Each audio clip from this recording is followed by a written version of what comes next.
আজি হতে শত বর্ষ পরে কে তুমি পড়িছ মোর কবিতা বসে বাতায়নে। কবিগুরু রবীন্দ্রনাথ ঠাকুর 1912 সালে একথা লিখেছিলেন। আজকে 2024, 112 বছর হয়ে গেল। এখনো তিনি প্রজন্মের পর প্রজন্ম আমাদের শিরায় শিরায় ধমনীতে ধমনীতে প্রবাহিত। যে রবীন্দ্রনাথ ঠাকুরকে আমরা প্রায় ঈশ্বরের পর্যায়ে বসিয়েছি, তিনি কি ঈশ্বরের কাছে কি প্রার্থনা করেছেন আজকে আমাদের জানা প্রয়োজন। বিশেষ করে এই চরম ভোগবাদী ও সর্বগ্রাসী জীবনের মাঝখানে দাঁড়িয়ে তার গানেই তার প্রার্থনা রয়েছে, আমরা শুনব। অনেক দিয়েছ না আমায়, অনেক দিয়েছ না,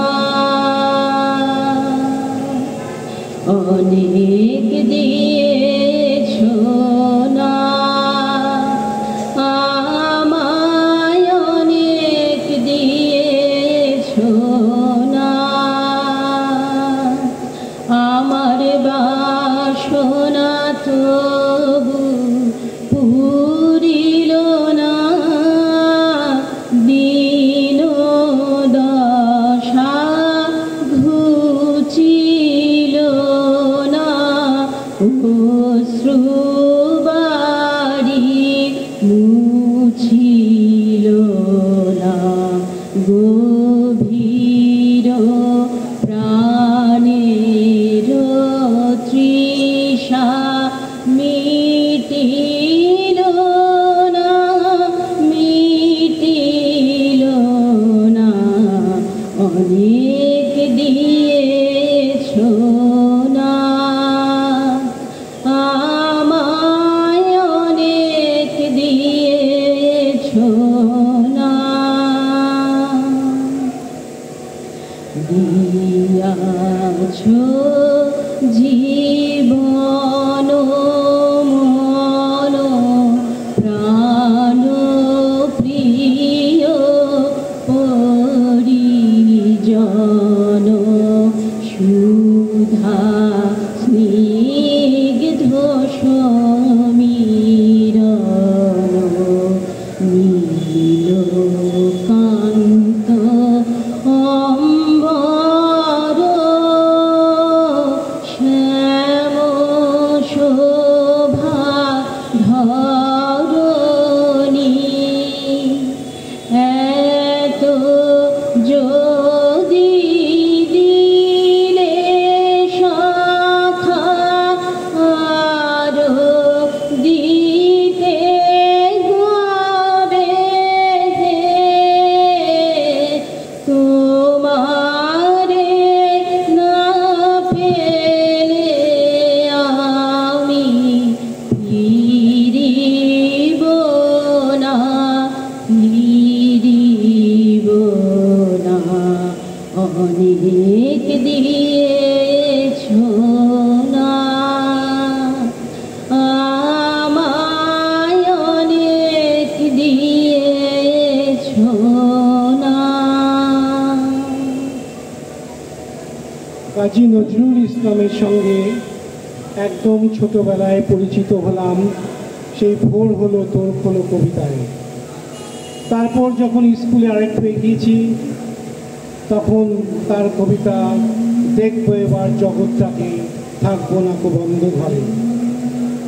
আর যৌবনের প্রাঙ্গণে এসে সেই অমোঘ কবিতা বলবীর তব উন্নত মমশীল, শিল মেহারি আমার এই শেখর হিমাদ্রি।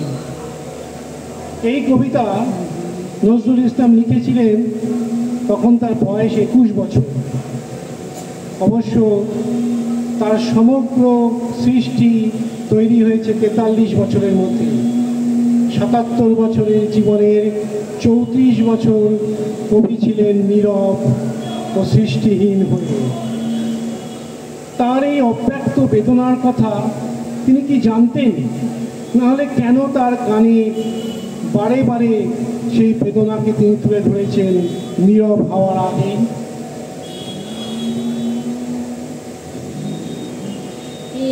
একটুখানি দাও অবসর বুঝতে কাছে, তোমায় আমার অনেক যুগের অনেক কথা বলার আছে।